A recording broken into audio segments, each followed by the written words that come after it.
Estás escuchando el podcast del Instituto Mexicano de Numerología. Visítanos en nuestras redes sociales, en Facebook como Instituto Mexicano de Numerología y en Instagram como Numerología México. Por Siug, llevando el conocimiento para todos. Es nuestra filosofía.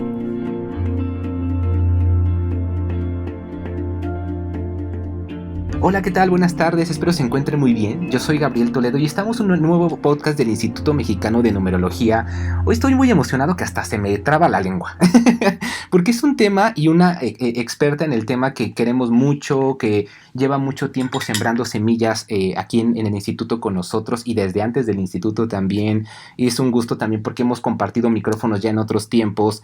Estamos hablando con mi querida Normita Magaña, que hoy viene a hablarnos del tema de Pitágoras. Fíjense, ella es ingeniera en transportes, urbanista, tiene un doctorado en ingeniería civil.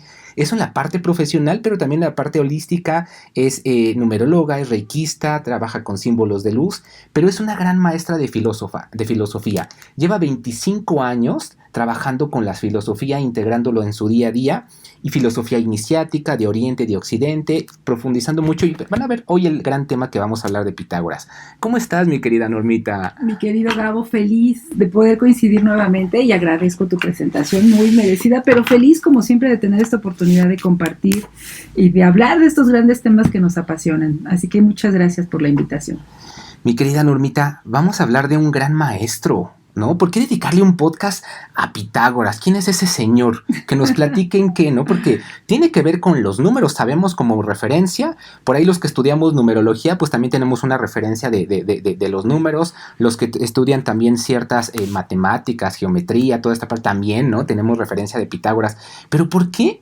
¿Qué tiene que ver Pitágoras en la parte espiritual? Platícanos, por favor. Gabo, me das la oportunidad de iniciar con un tema realmente apasionante. Mira, de hecho estoy muy emocionada porque dedicar una charla, simplemente hablar de la persona, de la personalidad, de la historia, de la leyenda y del mito que es este maestro, nos va a llevar por muchos entre caminos. Ya verás porque han pasado aproximadamente 2500 años desde que inició su filosofía y es increíble que el día de hoy todavía lo tenemos en algún recuerdo. Para mucha gente, y sobre todo, te lo digo porque aquí en el curso que damos siempre suelo preguntar, ¿y por qué Pitágoras? Y muchos siempre tenemos una alusión concreta al teorema que lleva su nombre. Y tenemos que empezar a romper mitos, porque el teorema que lleva su nombre, la verdad es que no es atribución de Pitágoras, sino que ya existía incluso 1000 años antes de su presencia. Pero algo tuvo que haber hecho este maestro para que ese teorema en particular, que es una gran clave para la geometría, sobre todo, pues tenga ese apelativo. Y más allá de quién es, ahora te contaré un poco su historia, tendríamos que decir que simplemente trajo a nuestra cultura dos palabras fundamentales que forman parte de nuestra civilización desde hace 2500 años. Y me dirás, ¿y cuáles son estas palabras? Bueno, pues él creó el término matemáticas, que básicamente se refiere a lo que uno aprende, y filosofía. Él fue el primero que pues de alguna manera se definió como un filósofo. Y a partir de ahí entonces tú me dirás, ¿no? Pues es que esos temas que manejamos de manera muy genérica ni siquiera sabemos de dónde surgieron. Bueno, pues se atribuyen a este gran maestro. ¿Cuál es el problema? Que al ser una figura tan revolucionaria también se le considera un mito. Algunos estudiosos dicen que ni siquiera existió, que se trata de un maestro mítico que es simplemente una leyenda de la cual no se puede confirmar su existencia como tal. ¿Por qué? Bueno, porque básicamente las primeras referencias que se tienen sobre él de manera histórica se escribieron 800 años después de su muerte. Y entonces desde ahí viene el debate de si realmente existió como un maestro que dominaba un gran arte de la iniciación o se atribuyó simplemente una historia y una leyenda a su persona que incluso lo hace ver en sus primeras biografías como un ser casi divino. De ahí es que la contradicción de los eruditos, digamos, siempre está en entredicho, porque muchos aseguran entonces que simplemente se trató de un mito que justificó un movimiento filosófico en su era, en una parte importante de Grecia, pero que no hay ningún trabajo escrito que haya sobrevivido que se pueda atribuir a él. Sin embargo, si bien el debate sobre su persona existe, lo que no se puede dudar es que existió una comunidad pitagórica Y en esa comunidad, se dieron grandes descubrimientos relacionados precisamente con la ciencia de los números, que además tenía que ver con la geometría, la música, la astrología y la aritmética. Entonces, en ese sentido, ya empezamos a ver que realmente estamos hablando, aunque haya sido un mito, pues que justificó todo un movimiento en donde prácticamente surge la ciencia matemática, precisamente con este apelativo de ciencia. Fueron los primeros científicos que le otorgaron un grado de comprobación deductiva a algo que se hacía de manera empírica hasta ese momento. ¿Y qué momento estamos hablando? Bueno, situamos el nacimiento de Pitágoras en la isla de Samos, perteneciente a la Grecia antigua, en el siglo VI a.C., aproximadamente 530 a.C. Por eso es que los únicos datos históricos que podemos tener como concretos es el lugar de nacimiento, que es la isla de Samos, el año 530 a.C. y el nombre de su padre, Menesarco, que era un comerciante muy importante en su zona y que por eso pudo darle una educación muy privilegiada a su hijo. Ahora, cuando ubicamos un plano, un mapa más bien de esta región en esa época, pues vemos que la isla de Samos está muy pegada a lo que sería Turquía hoy en día.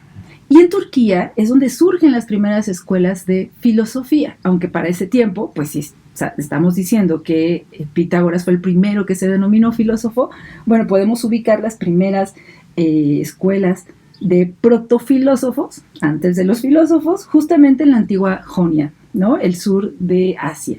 Y ahí surgen los primeros maestros que van a ayudar a contribuir en la formación de este personaje maravilloso. Así que no sé si quieras que platique un poco de su historia y un poquito cómo fue, ¿no? Bueno, desde antes de que naciera, incluso en las primeras biografías, que hay que leerlo todo sobre Pitágoras porque es maravilloso y es fascinante, y te digo que, aunque 800 años después empiezan a hablar de él, por esta figura casi mítica y semidivina, pues las leyendas cuentan que desde que su madre estaba embarazada, y su padre fueron a ver justamente el oráculo de Delfos para ver qué destino se le auguraba a su hijo.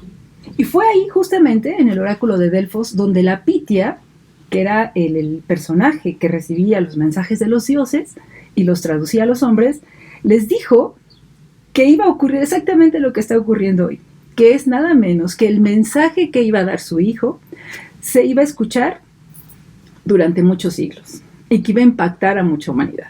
Y entonces, sabiendo eso, el padre de Pitágoras, pues sabía que tenía entonces que formar a ese pequeño ser como un elemento importante que iba a dar un gran mensaje. ¿Cuál? Pues obviamente no tenía ni idea, y por eso se dedicó a darle una formación, se dice, muy completa en su isla, en Samos, que consistía prácticamente en aprender poesía, en aprender retórica, en hacer una formación muy fuerte en los Juegos Olímpicos, ¿no? En las actividades que formaban el pentatlón de los Olímpicos, y le asignó un maestro desde su niñez, que era Ferécides de Siros. Y él se encargó de ir educando esta noble alma, que ya tenía muchas preguntas desde pequeño, y que entonces interrogaba a su profesor y a todos los grandes hombres que se reunían para discutir temas de esa época, hasta que a los 17 años, se dice, pues Ferécides fue a hablar con Menesarco y directamente le dijo: no tengo nada más que enseñarle a tu hijo. Me ha sobrepasado en mis propios conocimientos, así que te sugiero que lo envíes a estudiar con uno de los más importantes maestros de la época, que nada menos era Tales, de Mileto, que es otra isla que está precisamente al sur de Grecia, en Mileto, en donde este maestro instauró su primera escuela de filosofía. Así que con ese aviso, pues el padre permitió a su hijo que se fuera a Mileto a estudiar con Tales, y Tales había sido uno de los primeros griegos que había sido admitido a estudiar en la Escuela de Misterios de Egipto. Y entonces Tales, al ver precisamente toda la inteligencia de este ser, también le dijo: oye, Pitágoras, tú tienes que ir a Egipto a estudiar con los sacerdotes geómetras y aprender y a replicar toda esta cosmología a través del número, ¿no? Y fue precisamente cerca de los 20 años que Pitágoras pues se va a Egipto, siguiendo los consejos de su maestro Tales, Y en Egipto tarda en ser admitido en las escuelas iniciáticas, pero después de que los maestros observan la dedicación, la inteligencia y la decisión de este joven por pertenecer a las escuelas de misterios, finalmente es aceptado. Y en Egipto pasa 21 años de su vida aprendiendo precisamente o siguiendo el camino iniciático hasta la revelación de la comprensión de lo que era realmente el número, ¿no? Y bueno, pues ahí empieza toda otra historia.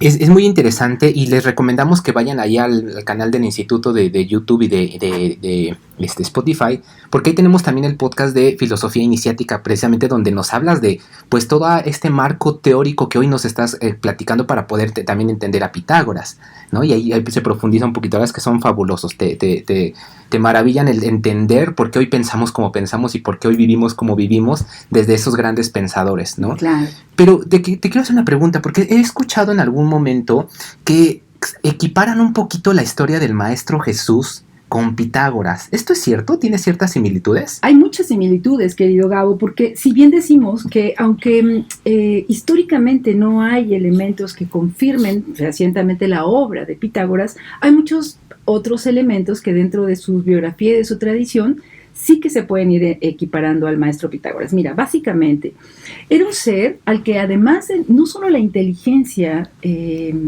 deductiva que pudo haber establecido como método de análisis, sino que también se decía que podía, por ejemplo, pronosticar terremotos y huracanes, que podía con su mirada manejar a los elementos, que podía hablar con los animales, que podía tener este don de la ubicuidad, de estar en dos lugares al mismo tiempo, que recordaba sus vidas pasadas, que él sabía quién era y sobre todo que podía sanar. Porque esto también es interesante decir, en la tradición de la escuela pitagórica, lo que se sabía no era solamente que era una escuela de iniciación a los misterios, sino que también acudían muchas de las personas que estaban alrededor para sanar. Y entonces, por eso es que en gran medida muchas de las historias que se cuentan sobre Pitágoras, sobre su escuela, se relacionan también a los milagros que hacía el Maestro Jesús. También, pues, esta gran idea, ¿no?, de un maestro iniciado en los principales centros de culto en la antigüedad, por un lado. Por otro, el manejo de los elementos, de las ciencias ocultas, de los misterios básicos que aplicaba para el bien de la sociedad, que inició un movimiento que cambió definitivamente toda la conformación de lo que son las escuelas iniciáticas hoy en día, porque él fue el precursor, de alguna manera, en las escuelas de iniciación para Occidente, dado que él estudió en Egipto, trajo todo ese modelo en Occidente.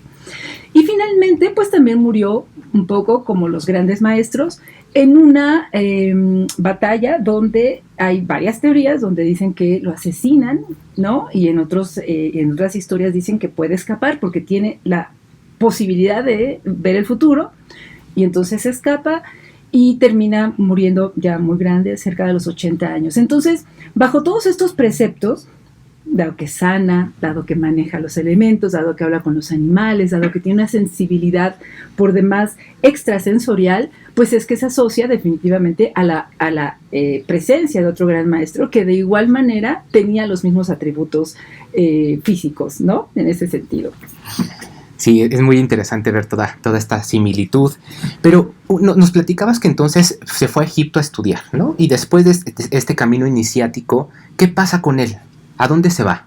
Increíblemente, él se podría haber quedado indefinidamente en Egipto, y aquí es donde también nos resalta mucho para los que estudiamos sobre esta gran tradición iniciática, que Egipto guarda siempre un gran misterio, ¿no? Que guarda muchas claves de lo que en realidad se tenía que ocultar en una época, que ya hablaremos también de los preceptos astrológicos que tenía Pitágoras, pero justamente cuando cumple él todo el camino de iniciación, que eso también tengo que decirte, Gabo, muchos grandes maestros fueron a Egipto a instruirse. Pocos fueron realmente los que terminaron el camino de iniciación, que terminaba con una revelación en la Gran Pirámide.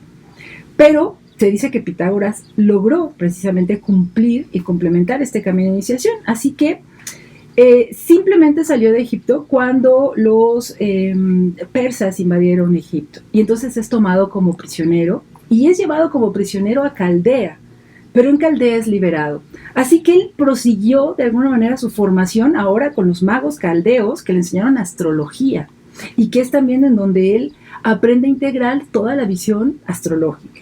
Ahora, Después estuvo en Caldea, también se dice que tuvo contacto con Buda o con Zoroastro, llegando incluso a centros de iniciación en la India. Por eso es que muchos detractores dicen es imposible a todas luces que una persona en el siglo VI a.C. haya podido realizar esos viajes.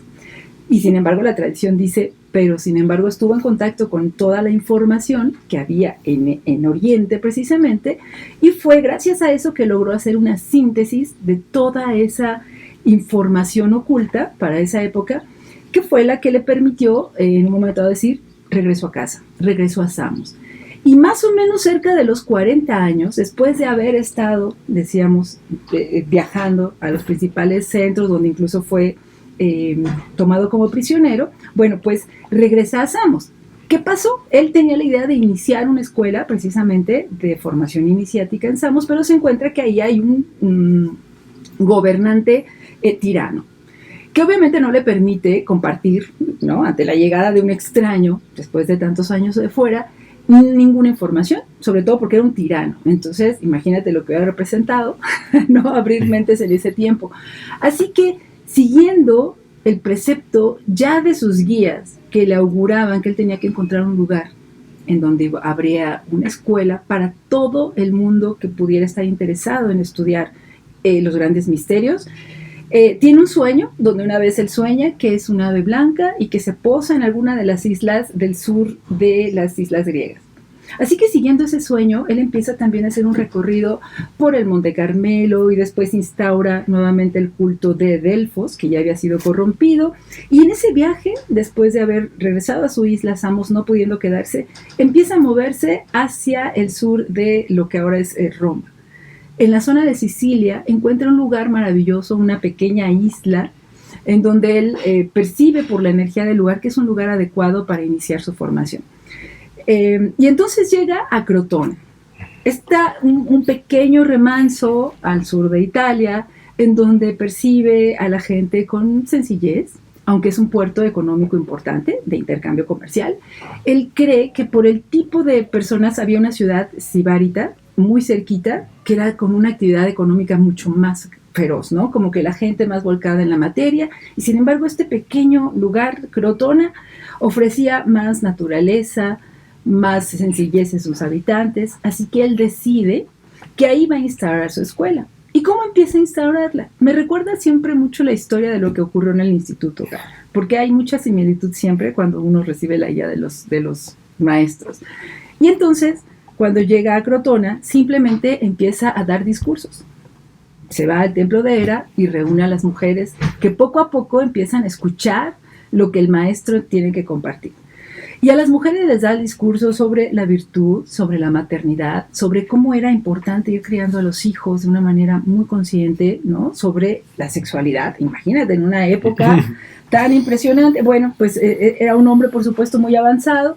Empieza a reunir a los hombres también en el templo de Apolo y también les da discurso a los hombres, donde habla, por ejemplo, de la importancia de controlar el carácter, de manejar las emociones, de cumplir con la palabra, de ser una persona ética. Y no solamente da mensajes a mujeres y hombres, también a niños, en donde los invita a respetar a los mayores, a escuchar, a obedecer, a tener un estilo de vida muy ordenado, digamos. Y de alguna manera él empieza a contribuir a la armonía de la ciudad.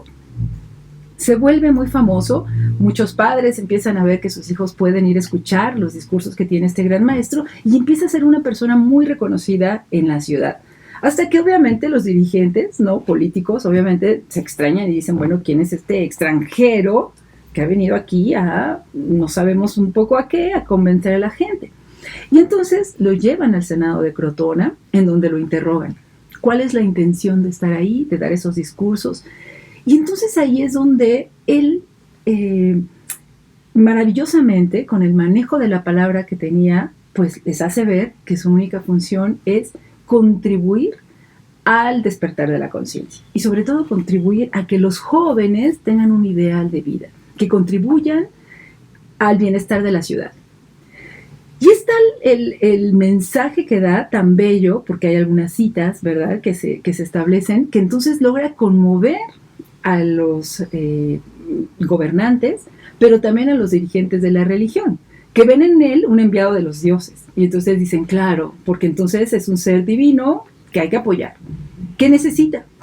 Y entonces se dice que se organiza toda la comunidad prácticamente, porque es ahí donde él se denomina por primera vez, ¿no? Porque le dicen, bueno, ¿y tú qué eres?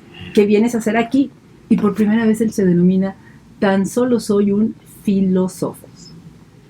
Porque en esa época, Gabo, para los que han estudiado un poquito y han seguido los podcasts del instituto, tenemos que decir que en esa época había los sofos, que eran los sabios, los hombres que se decían saber, porque habían viajado y habían conocido costumbres e ideas de otros lugares y llegaban a instruir a los hijos de los personajes ricos en las ciudades-estado griegas. Pero él, fíjate nada más, ya sabiendo que había recibido una de las instrucciones más impecables, que había logrado ser admitido en Egipto, en Caldea, trabajar con los magos druidas, incluso en la India, tener contacto con Zoroastro, con Buda, o sea, es que es increíble la cantidad de detalles que puedes ver de su historia. Y pensar que él en ese tiempo no se denominó un sofos, sino un filósofos, nos habla ya de una gran humildad, pero no como una humildad mal entendida, sino como este gran maestro que sabía que a pesar de tener tanta información era un pequeño trozo del conocimiento universal. Entonces ahí fue donde se implantó precisamente el término, filósofos. Y fue en este sentido que prácticamente toda la comunidad lo apoya para crear lo que sería el Instituto Pitagórico, la comunidad pitagórica, que además tenía una cualidad maravillosa, porque si toda la comunidad contribuye a hacerlo, entonces todos tienen derecho a estar ahí, a ser instruidos ahí por el gran maestro. Así que desde su inauguración, él abre la puerta de par en par, tira la llave al mar, y entonces los primeros filósofos, discípulos, le dicen, pero ¿y ahora, maestro? Y él dice, porque la llave va a ser cada uno de los adeptos que decidan entrar. ¿Qué quiere decir? Que el instituto iba a estar abierto para cualquiera que demostrara tener las cualidades, la voluntad y el temple para cursar una escuela de misterios, ¿no? No sabían en la que se metían. Exactamente. Lo importante de una escuela de este tipo en una sociedad. Sobre todo, Gabo, porque te decía, él instauró de alguna manera la tradición iniciática en Occidente. Y es importante porque uno no entiende todavía en estos momentos por qué la información de la ciencia esotérica, de la ciencia oculta, de los grandes misterios tenía que permanecer oculta. Y es que tenemos que hablar desde un contexto astrológico incluso más grande, donde teníamos que decir que hace 2500 años, la verdad es que la conciencia de las personas estaba un poco adormecida, porque estábamos en un periodo de noche galáctica que nos mantuvo desconectados de cualquier información. Por eso es que en esos tiempos la ayuda de los grandes maestros que nos recordaron los misterios fue de alguna manera lo que sobrevivió en la conciencia humana y lo que nos mantuvo hasta el día de hoy. Gracias a esas escuelas, gracias a esos maestros, gracias a ese trabajo que se mantuvo oculto, es que sobrevivimos, digamos, a esa noche galáctica que hoy, que está iniciando el día, fíjense cómo de alguna forma estos temas nos empiezan a llamar la atención, a querer entender qué hay más allá de las cosas en apariencia. Y entonces nos habla de esta nueva reconexión, en la que ahora, en esta nueva era, la presencia de los maestros va a ser necesaria, pero de forma diferente. En aquel momento, tú tenías que tener un instructor que te guiara precisamente en el camino de despertar de la conciencia. De otra manera, tú no tendrías la posibilidad de saber qué estabas haciendo. Entonces, por eso es que en esta tradición iniciática se vuelve tan fundamental tener una guía, un maestro y un recinto en el que realmente se pudiera enseñar una formación integral del ser, en el que no solo se daba filosofía, matemáticas como ciencia, sino que además también se daba, por ejemplo, una formación en gimnasia, en música, en poesía, se abrían talleres en donde las personas podían, según sus prioridades, pues dedicarse a hacer algunos oficios que además apoyaban toda una comunidad, es decir, un estilo de vida que se volvió prácticamente místico. Y ahí es donde muchos también no les encanta mucho hablar de este maestro, que es el que puso las bases de la ciencia como tal, porque combina religión, ciencia y mística en un recinto. Entonces, nuevamente, para muchos de los que estudiamos hoy en día en las universidades se nos hace imposible pensar que algo así haya ocurrido en algún momento. Ahora, o estás del lado científico o estás del lado místico, pero no podrías entender una conjunción y sin embargo, este modelo de ciudad que fue real y que existió, nos deja ver que hubo un momento en la historia donde se conjuntó precisamente como la ciencia divina, la idea del uno, de la unidad, en donde nada está separado de nada y donde todo puede ser visto, en este caso a través de la idea precisamente del número, que no tiene que ver con lo que nos han enseñado en la escuela, ¿no? Y entonces, si quieres, ahorita empezamos a hablar de esa etapa también. Sí, antes también de entrar a esa etapa, hay una, porque este también es un curso que das bellísimo, la verdad es que si ya estudiaste numerología, estúdialo, pero si no has estudiado numerología, también estúdialo, porque te va a ayudar mucho a comprender todas estas bases de este conocimiento tanto científico como espiritual. De verdad que se comprende muy bien y se complementa a todos los conocimientos, en este caso del instituto, ¿no? Todas esas bases, esas fuentes. Sin embargo, en el tema del alumnado, de las personas que asistían a la escuela, tú nos cuentas en el curso que también pues pasaban como ciertas pruebas iniciáticas, tal vez no las que tuvo que vivir Pitágoras o estos grandes maestros, tal vez eran un poquito más suavecitas o mucho más suavecitas, pero también había estos retos, ¿no? Para aprender a manejar al ego, para aprender, ¿no? Del conocimiento que se impartía ahí. ¿Cómo funcionaba esta entrada? O sea, yo era un ciudadano más, tocaba la puerta, o bueno, la puerta estaba abierta, pero nada más pasaba y ya, ¿o qué pasaba ahí? Era maravilloso porque la puerta, digamos que siempre permanecía abierta y te decía que la llave eras tú, porque definitivamente nadie te impedía el acceso, excepto que poco a poco te empezaban a poner pruebas que tú no sabías. Mira, se dice que incluso, por ejemplo, Pitágoras y la escuela pitagórica fueron los primeros que a través de la lectura de rasgos en la cara interpretaban ya cómo eran las personas. Por supuesto que ellos, al tener el conocimiento de la ciencia astrológica, también sutilmente te preguntaban tu fecha de nacimiento y todos sabemos la cantidad de información que se revela con eso. Así que desde ese momento nos decían, bueno, ¿y tú cómo, por qué quieres estar aquí? ¿No? Incluso digamos, en el frontispicio de la escuela ya existía la primera prueba iniciática que decía, manténganse los profanos afuera. Y si tú no sabías que es un profano, pues simplemente de escuchar el nombre te daba miedo entrar. Entonces ya desde ahí tu ser te decía si eras digno o no de entrar a ese recinto. Y digamos que ya entrando, pues obviamente se te acercaban a compañeros de grados superiores para un poco ver tu intención, empezar a evaluar tu habilidad oral, tu habilidad de oratoria, porque te preguntaban, ¿y qué opinas de los políticos? ¿Y qué opinas de la situación en tal o en tal lado?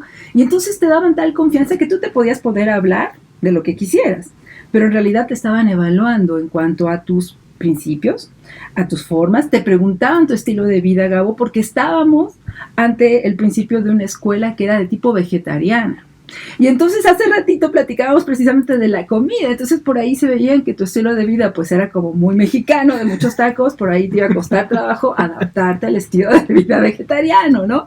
Es decir, ¿qué haces? ¿Qué te gusta? ¿Quiénes son tus padres? ¿Cuál es la intención de estar aquí?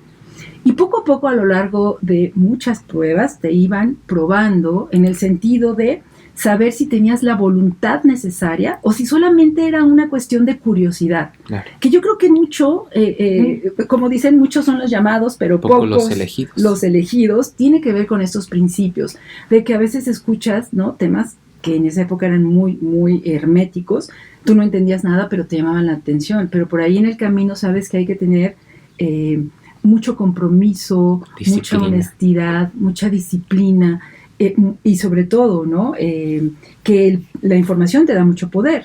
Entonces todo eso se veía precisamente en la virtud del discípulo y eso se evaluaba a través del rostro, a través de las fechas. También sabían leer las manos, las líneas de las manos, y entonces ahí perfectamente estaba claro si podían en su destino estar alineado hacia el conocimiento de los misterios o no.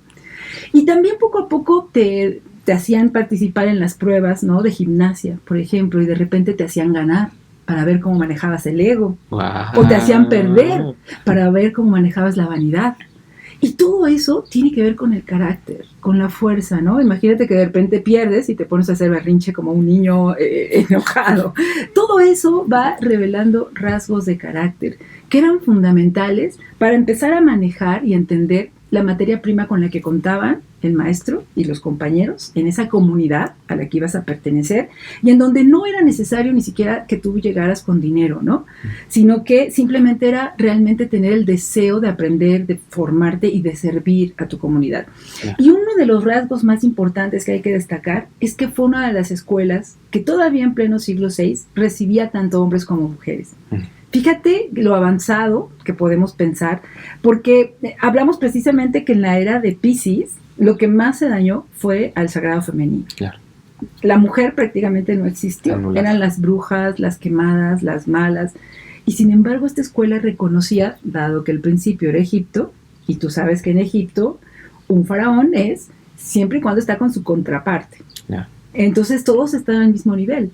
Lo mismo que en la escuela pitagórica, que tanto hombres como mujeres podían entrar, tener las pruebas obviamente adaptadas cada una a hombres o mujeres, y a partir de ahí demostrar realmente tu compromiso y tu voluntad por pertenecer. Una de las últimas pruebas pues era llevarte a una gruta, la gruta de las apariciones, al fondo, en uno de los riscos donde pega al mar, y entonces imagínate ahí, ¿no? Que decía la tradición que se veían cosas, ¿qué tanto valor, qué tanta valentía tenías tú de permanecer ahí? Algunos morían en las pruebas, algunos se iban corriendo, algunos no resistían a enfrentarse a sus propios miedos, que tú sabes que es una parte fundamental del camino iniciático, descubrir realmente qué y de dónde viene tu miedo.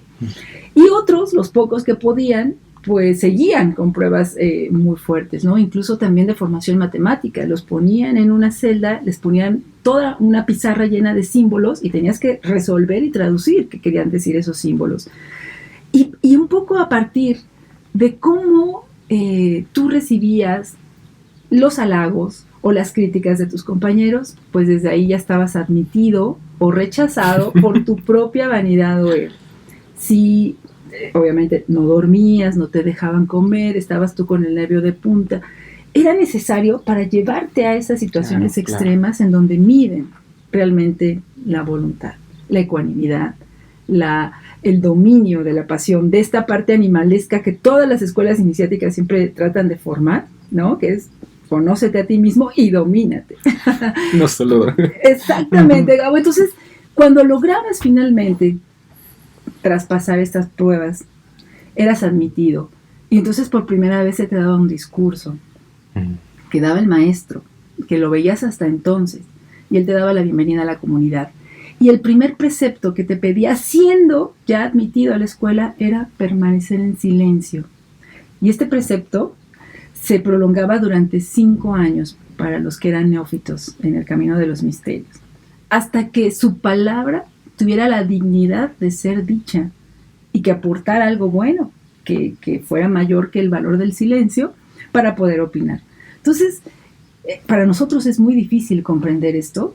Para ese tiempo era necesario, porque imagínate controlar tu impulso de hablar. No podías hablar con nadie, excepto con tu compañero de celda, y no podías opinar, simplemente escuchar. Era un adiestramiento para ir educando la mente en una ciencia que obviamente por el nivel de conocimiento no entendías, hasta que poco a poco se te iban revelando los pequeños misterios del universo, del ser y del cosmos, ¿no? Yo creo que en este tiempo actual la prueba iniciática sería no publiques nada en tus redes sociales. Imagínate. O sea, es un poco eso. Mira, yo, por ejemplo, una de las pruebas que pongo en clase es simplemente no enciendas tu celular media hora, no lo veas. Es que es muy básico, porque las pruebas se van adaptando al estilo de vida de cada ¡Qué fuerte! época. Pero si tú te pusieras ese límite, o también, ¿no?, estar media hora en silencio. Yo no les digo 5 años a mis alumnos, no, un día entero, pero a veces cuando meditas, Gabo, no podemos estar ni 10 minutos en silencio. Intentas meditar y tú sabes lo que pasa en la mente, en las ideas, te pica el cuerpo, te da hambre, te acuerdas que dejaste aquello prendido, el pendiente, el gato, lo que sea. Lograr estar ese momento presente en el presente es uno de los grandes atributos, pero podrías empezar a pensar que las pruebas iniciáticas es justamente eso, de medir tu voluntad y decir, en este momento yo decido no publicar en redes, no ver mi cel, no comer de más, cualquier cosa que te rete es parte de tu prueba iniciática que hoy en día la vives en la vida cotidiana, Claro. ¿no? Qué interesante, me encanta, me encanta. Ay, qué retos del ser. Pero una vez que se formaba esta escuela, que ya estaba en función, que se enseñaba todo esto, que había estas pruebas iniciáticas, hubo toda una revolución. ¿Nos puedes platicar un poquito de esa revolución y cuál fue ese legado que dejó Pitágoras? Y también un poquito preguntarte, ¿qué relación tiene con los números? Claro, claro, porque básicamente el principio de enseñanza de la escuela pitagórica fue el número, entendido desde una perspectiva muy diferente a la que nosotros tenemos. Pero te voy a decir, básicamente, pues la vida comunitaria era levantarte, bañarte para purificarte porque ibas a recibir la información de los dioses. Era meditar, preparar el cuerpo y la mente para la instrucción diaria, después entrar a clases, desayunar de manera comunal, obviamente, bajo un estilo de vida vegetariano, ¿no? No usabas incluso ropas provenientes de animales, por eso es que había talleres al interior de la escuela que proveían de ropa, de utensilios para la cocina y todo como una comunidad, en donde te decía, si tú tenías dinero, lo aportabas para que todos pudieran vivir ahí. Y si no tenías dinero, tú eras un estudiante igual, del mismo nivel que cualquiera, ¿no? Esto podríamos asimilar un poco a las becas de hoy en día que hay. Bueno, así que tu día se dedicaba simplemente a eso, a ir purificando, ¿no?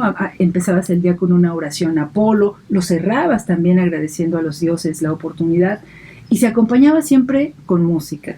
La música se vuelve un atributo fundamental que aunque no nos damos cuenta, Gabo, yo creo que hoy en día vamos retomando esa conciencia de lo que la música representa. Y te decía que en gran medida parte del reconocimiento que se daba a la escuela pitagórica era por ser un centro de sanación. Y la manera en que sanaban, no solo era con Reiki o con las manos, sino también a través de la música. Así que se dice que incluso componían canciones que disminuyeron los delitos en Crotona, que ayudaban a la gente a que se quitaran enfermedades mentales, ¿no? De nervios, de preocupación, y que redujeron definitivamente los actos delictuosos en la ciudad. Wow. O sea, imagínate cuando empiezas a entender la música como una clave fundamental de sanación y armonización del ser. Así que bueno, todo el día entonces, la gran interpretación de la escuela pitagórica era saber que todo el universo está conformado y constituido a través de leyes matemáticas. Y la misión de un pitagórico tenía que ser entender esas leyes matemáticas a través de la razón. Es decir, que si tú ves un fenómeno y lo puedes analizar y empezar a deducir, que es la contribución pitagórica básicamente, tú podías llegar a entender esas leyes que regían al universo a través de la razón. Y entonces surge el número. El número que no representa simplemente el manejo cotidiano que nosotros hacemos de sumar, restar o multiplicar, sino que surge el número como el símbolo fundamental que te habla de las fuerzas creadoras del universo. ¿En qué sentido? Bueno, el aritmos era un elemento fundamental vivo que tenía una parte cualitativa, además de la cuantitativa, que es la que nosotros manejamos cotidianamente, ¿no? Y de hecho se dice que Pitágoras decía que todo está hecho según el número y que Platón complementó, todo está hecho según el número, el peso y la medida. Fíjate cómo son preceptos que hoy en día nos resuenan un poco incluso con Tesla, con todo esto. Y entonces surge la idea de, y esto que pudiera parecer muy platónico por la idea del número, realmente es de origen pitagórico, el símbolo fundamental. Y entonces nos empieza a dar una numerología de dónde surge. Y entonces fíjate que nos cuentan historias como y el inicio era el vacío, o el vacío durmiente, o la nada, o la oscuridad. Y de pronto a través de la voluntad se expresa el uno. El uno que representa la unidad, el todo, la semilla, el universo contenido en un punto. Pero del 1 surge el 2, la dualidad. Fíjate entonces qué importante. El 2 no es que sean dos cosas, una y dos, sino que es una idea de la dualidad. Y entonces a través de esta expresión nos van hablando de cómo surge el universo y cómo se expresa en él. Y entonces surge esta dualidad en donde tú, mientras que en el 1 está todo contenido, en el 2 se divide y entonces tienes que prescindir de algo y elegir. Noche o día, hombre o mujer, alto o bajo, rico o pobre. La dualidad que define el funcionamiento del universo. Pero ya estando en esa dualidad tienes una gran añoranza por la unidad, entonces vuelves al uno y se surge la Trinidad, que es el principio creador que rige este universo. Una fuerza positiva, una fuerza negativa y el neutro que los relaciona. Entonces, ¿ves qué pitagórico es esto? La relación. Y entonces surge el 3. Pero luego, en contraparte, como es arriba es abajo, y se refleja en el 4, la materia, lo denso, que no imperecedero, pero es lo mortal, ¿no? El cuerpo, la tierra, los 4 rumbos del universo, los 4 elementos, las 4 estaciones. Y a través de esto, el 1, el 2, el 3 y el 4, podemos entender todo el universo pitagórico. ¿Por qué? Porque cuando tú sumas 1 más 2 más 3 más 4, nos da 10. Y el 10, los numerólogos sabemos que lo reducimos a 1 y entonces habla nuevamente de la unidad, el inicio. Bueno, pues esto es la sagrada tetrarquis de la que nos hablaban los pitagóricos. El universo entero, Gabo, por tanto, se define con los 4 primeros números naturales. Y los numerólogos diríamos, pero la numerología con base pitagórica es de 9, ¿no? Y entonces diríamos, ok, ¿y qué es el 5? Si la tetrarquis encierra todo, ¿qué es el 5? Y empiezas entonces a relacionar. ¿Qué relacionan? 4 más 1, por ejemplo. ¿Y qué representaba el 1? El origen, la creación. Bueno, entonces te das cuenta que vas conformando el resto de los números a través de la relación de los símbolos fundamentales que han creado el universo. Y entonces el 6, ¿qué puede ser? 4 más 2 o 3 más 3. ¿Y qué representa eso? Con esto, entonces, nos damos cuenta que hay una dimensión de las matemáticas que pocas veces nos enseñan, nos muestran, que es la geometría. Las matemáticas en el siglo VI no eran aritmética pura, sino realmente era geometría básica. Por tanto, un dibujo no lo podías entender a menos que lo vieras y lo asociaras a un número. Por eso hablábamos de símbolos fundamentales. Y un símbolo, Gabo, te habla de muchas cosas, porque es el lenguaje de conexión con lo divino. Un símbolo nunca lo vas a terminar de describir. No.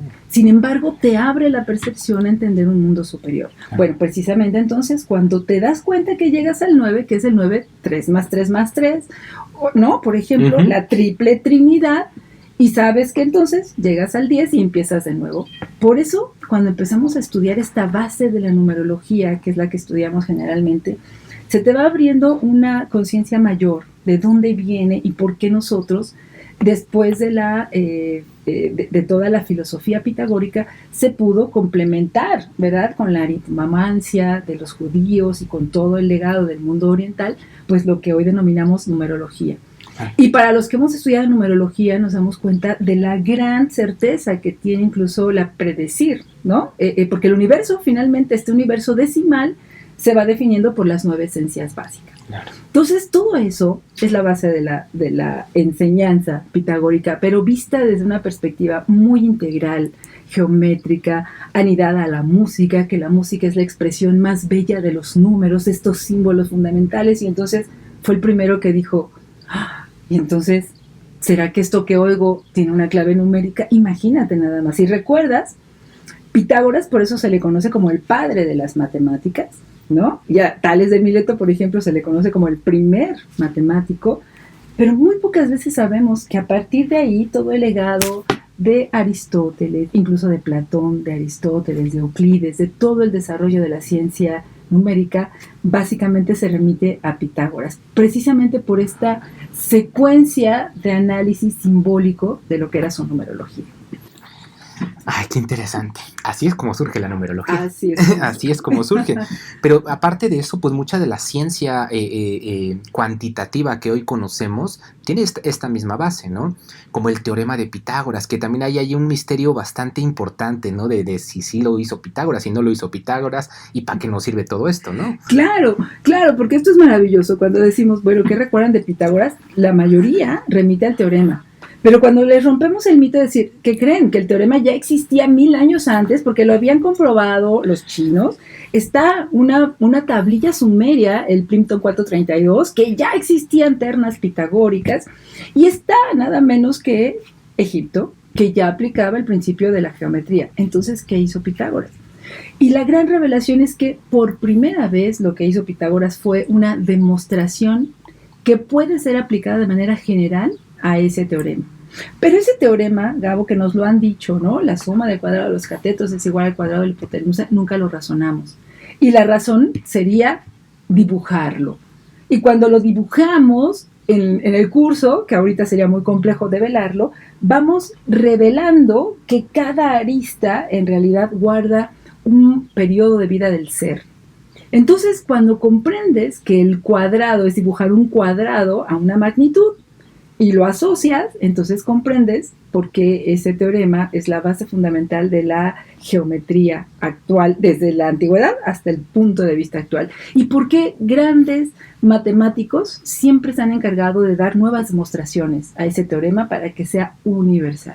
Esa es la gran aportación, ¿no? Pero de pronto te dicen, rompemos mitos precisamente porque decimos el teorema de Pitágoras no es de Pitágoras. Ya existía comprobación 1000 años antes y hay, ¿no? Damos incluso varias formas de comprobarlo. Pero mira, a partir de la geometría surgen principios tan importantes como los sólidos, que en realidad muchos lo conocen los sólidos platónicos, pero que surgen, el estudio surge en la escuela pitagórica y que después Platón hereda. Tenemos que hablar de esa parte filosófica en donde Platón, retomamos a nuestro maravilloso Platón con el mundo de las ideas. Bueno, básicamente, cuando estudiamos la cosmología platónica nos damos cuenta que el principio de generación del universo tiene una base completamente pitagórica. Por eso es que te decía al principio de esta charla, es que 2500 años después, Pitágoras sigue más vigente que nunca. Claro. Y con esta conciencia que tenemos hoy en día del día galáctico, es que sus palabras ya nos resuenan y ya no tienen que estar destinadas solamente al selecto grupo de iniciados, sino que cualquiera que estemos interesados en comprender este maravilloso universo, en entender esas enseñanzas fundamentales de geometría, música, aritmética y astrología, que van definiendo los procesos del mundo, del cosmos, nos van dando ya muchas claves de cómo se organizaba la realidad y cómo esa instrucción, en realidad lo que quería decir era que nos ayudaran a recordar quiénes éramos, de dónde veníamos, a dónde íbamos y los grandes dones y talentos que íbamos a poder ir despertando a través de una instrucción. Y es que es importantísimo, porque tal vez nos podríamos cuestionar, ¿para qué estudiar un curso de Pitágoras? Claro. ¿Para qué conocer de él? Exacto. Si ahorita lo que necesitamos es eficacia, si ahorita lo que requerimos es materializar rápido, lo que queremos es que la vida ocurra rápido. ¿Para qué regresar a esos preceptos? ¿Para qué regresar a esta información? Pero yo como tu estudiante, mi querida Normita, lo puedo asegurar que es de los conocimientos más básicos e importantes, así como la misma filosofía iniciática o la misma filosofía, la importancia de comprenderla te da el sentido de por qué pasan las cosas como pasan, por qué el universo funciona como funciona, correcto, por qué hay ciclos, por qué hay primavera, verano, invierno, otoño, por qué los días son diferentes. O sea, toda esta parte del funcionamiento viene explicada en todo este conocimiento y que es bien importante abrir la mente a todo esto. A pesar de que estemos en un tiempo ya diferente, en una era diferente, necesitamos volver a nutrir al ser a través de todo este conocimiento. Claro, mi Gabo, fíjate que esta parte sobre todo de practicidad, en la que tú me dices, también hay una parte esencial ahora donde tu propio ser te grita, de alguna manera, empezar a comprender que hay más allá de lo evidente, que me encanta esta frase porque es real. A nosotros nos prepararon durante todo este tiempo para ser prácticos, pero nos quitaron esta parte esencial de reconexión con algo superior. Claro. Y creo que en este tiempo, parte del estar hablando hoy en una tarde así maravilloso de primavera de Pitágoras, es precisamente ese gran regalo de decir, hay cosas que no son evidentes a la vista, como decía el Principito, y que cuando vas indagando te van reconectando incluso recuerdos ancestrales, mi querido Gabo. Porque si partimos nuevamente de la unidad, como esta gran idea de la divinidad a partir del universo pitagórico, todos somos uno, bueno, pues todos traemos esas memorias ancestrales.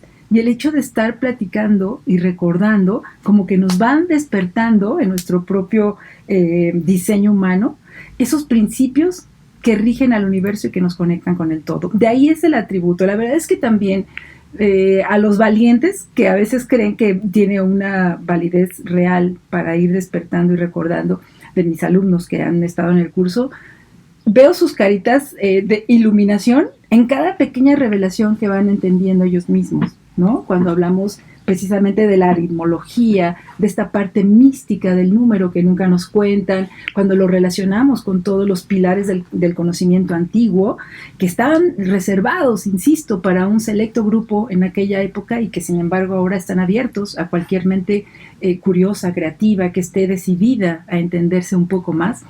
Creo que esa es la gran valía, que ahora esos preceptos de la antigüedad están más vigentes que nunca porque nos ayudan a reencontrarnos a nosotros mismos y a entender el mundo en el que estamos viviendo.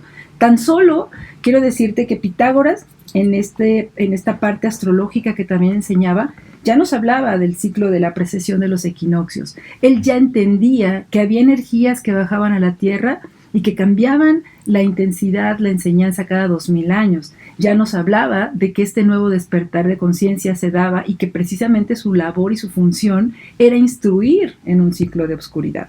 Entonces, ese gran ciclo pitagórico, ellos lo estudiaban y nos estaban lanzando, preparando precisamente para el momento que hoy estamos viviendo en la actualidad, toda la humanidad. Entonces, es cuando empiezas a entender cómo esos grandes maestros ya entienden y comprenden su misión de vida en la Tierra y nos van instruyendo para estar preparados justo en el momento que nos toca vivir y expresar toda su gran sabiduría.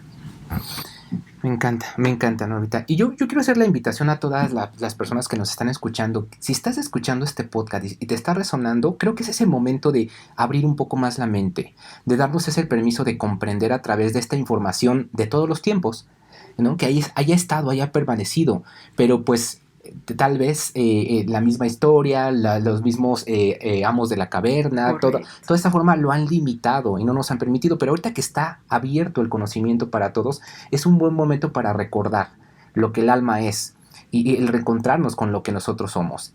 Que si queremos esa libertad, queremos ser dueños de nuestra vida, necesitamos conocernos. Correcto. Y necesitamos conocer el universo y su funcionamiento. Lo has dicho maravillosamente, Gabo. Creo que esa es la gran contribución precisamente que han dado todos los maestros, sobre todo los grandes iniciados, que nos van abriendo camino en brechas, ¿no? Precisamente para el despertar de la conciencia. Y este proceso es el que estamos experimentando todos hoy como humanidad.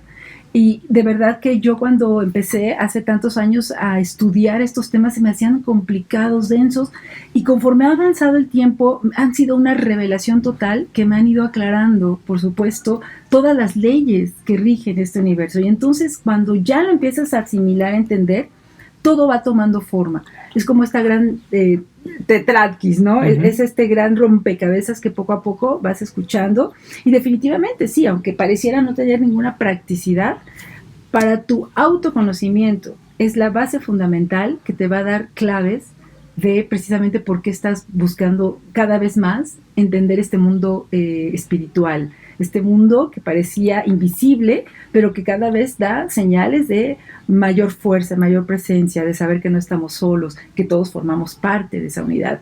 Entender entonces las dinámicas numéricas a través de las cuales ha sido creado el universo te permiten entender que tú eres parte del universo. Hay una frase maravillosa con la que cierro muchas veces mi clase que dice: tú eres un universo de universos y tu alma una fuente de canciones. Cuando lo entiendes bajo la perspectiva pitagórica, te sientes realmente parte, como decimos, de este maravilloso universo en el que tú eres tan solo una nota que contribuye a la armonía general, ¿no? Esta música de las esferas que nosotros aparentemente no escuchamos y que solo los grandes iniciados que tienen un oído ya predestinado para escuchar esas grandes verdades, te revelan, ¿no? En este universo maravilloso. Y entonces entender la música invisible, entender las leyes universales, comprender las dinámicas de formación, te van dando realmente una mayor tranquilidad, una mayor paz. Todas las leyes inexorablemente se cumplen.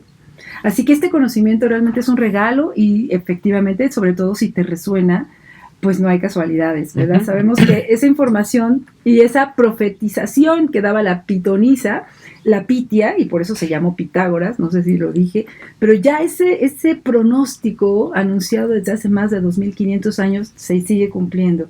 Y 2500 años después los hombres, las mujeres de hoy en día que resonamos con la información que dio Pitágoras, sigue latiendo en nuestro corazón, nos sigue invitando a entender y a descubrir quiénes somos realmente y qué parte dentro de este maravilloso universo armónico formamos parte. Mi querida Normita, yo quiero agradecerte mucho y quiero reconocerte algo, porque este año estás cumpliendo 26 años de filósofa. Felicidades por esta gran labor, porque obviamente ha sido un camino personal, un camino de autoconocimiento, pero al irte encontrando resuenas, vibras, compartes. Y una de las grandes aportaciones para la formación de este Instituto Mexicano de Numerología ha sido tú. Ha habido grandes maestros, obviamente la maestra Guadalupe, que es la formadora, por ahí está Miguel González, que también es el canalizador de la filosofía que nosotros tomamos como parte fundamental del instituto, pero también hay esta gran enseñanza, este conocimiento, este bagaje, ¿no? Este marco de información y de conocimiento que nos arropa y nos alinea muy bien hacia un camino de evolución, y eso ha sido de tu parte. Y yo quiero agradecerte y reconocerte esa labor que no ha sido de hace un ratito, ha sido de hace aproximadamente 10 años para acá, que has venido sembrando esta semilla en nosotros, en los mismos maestros que estamos aquí, pero obviamente también en el alumnado. Y yo estoy sumamente agradecido porque el tomar una clase contigo, el estar en una formación contigo, yo siempre lo he dicho, te vuela la cabeza. Te vuela la cabeza. Estar en una clase sales con una revolución en tu cabeza. Primero sí muy confrontante por las ideas que conservamos, tradicionales, a lo que es. Pero después cuando lo vas asimilando, esa apertura de mente te da libertad. Y ser libre es lo mejor que puede existir. Muchas gracias, mi querida Normita. Te agradezco de verdad desde el fondo de mi corazón y me siento profundamente honrada por todo esto que compartes. Y sin embargo es simplemente la voz de los maestros la que compartimos. Era como decía Blavatsky, nada hay en mí, de nuevo, sino simplemente el ramillete de flores que uno va formando precisamente de este gran mensaje que cada iniciado, que cada maestro nos fue legando para ayudarnos a enfrentar este momento. Es que cuando ya tenemos esta conciencia de que toda esa información del pasado nos lleva y nos trae a este momento presente, precisamente este momento de apertura que estamos viviendo es cuando agradecemos desde el fondo del corazón que nos hayan ido tocando, como en esta tradición filosófica, maestro-alumno, y luego tú te vuelves un compartidor y un comunicador y un divulgador de toda esa información, y creo que eso es lo que va conectando corazones poco a poco. Así que nada de esto es mío, simplemente mi pasión por ir descubriendo, como tú dices. Yo también en su momento fui volando mis propios preceptos y conceptos hasta ir comprendiendo de manera más sutil lo que había detrás. Y eso es gracias a los que estuvieron antes. Y sin duda, Pitágoras ha pasado a la historia precisamente porque no importa si es un mito o no, podemos debatir, ¿verdad?, si existió o no, pero más allá de eso, lo que legó esta escuela realmente que existió, fíjate que además es un ejemplo vívido de una comunidad que vivió bajo unas formas existenciales y espirituales que funcionaron, que hicieron a los seres humanos que estuvieron ahí mejores personas, que esas mejores personas gobernaron pueblos y que esos pueblos somos hijos precisamente herederos de esa tradición. Entonces ahí es donde te das cuenta que eran ideas vivas, que no murieron con la muerte del maestro o con la quema final de la escuela, que ya no dijimos, como todos los grandes esfuerzos por despertar la conciencia, tuvo un fin trágico y entonces quemaron a todos en una batalla de Metaponto, precisamente uno de los discípulos que no logró entrar a la escuela y que en su desesperación, ¿no?, ya sabrás, estos egos que no comprenden, bueno, pues terminó quemando la escuela. Entonces te das cuenta, como decía Pitágoras, que más allá de los hombres, las ideas y los ideales viven y perduran siglos después. Y eso es precisamente lo que hoy estamos reviviendo, tomando esa antorcha de luz que nos heredaron estos maestros y traerla precisamente para acompañarnos en estos momentos maravillosos. Querida Normita, gracias por compartir este tiempo con nosotros, por esta información. De verdad, no dejen de escuchar el podcast de Filosofía Iniciate que también se encuentra en esta playlist de YouTube y tanto de Spotify. Y estén atentos a las próximas fechas de los cursos de mi querida Normita Magaña, Filosofía Iniciática, Pitágoras y todas las conferencias que sueles dar también de estos temas derivantes. Mi querida Normita, muchas gracias por estar aquí y te veremos seguramente pronto compartiendo más contenidos de esta magnitud y profundizando cada vez más en lo que es el ser. Gracias, querido Gabo. Un gusto y un placer, como siempre, coincidir y nos vemos seguramente muy pronto. Hasta entonces. Gracias, Normita. Estás escuchando el podcast del Instituto Mexicano de Numerología. Visítanos en nuestras redes sociales, en Facebook como Instituto Mexicano de Numerología y en Instagram como Numerología México. Visita nuestras instalaciones en Ciudad de México, calle Santiago 29, Tepeyac, Insurgentes. En Toluca, en calle Pino Suárez número 93, Santa Ana, Tlapatitlán. Por SIUG, llevando el conocimiento para todos. Es nuestra filosofía.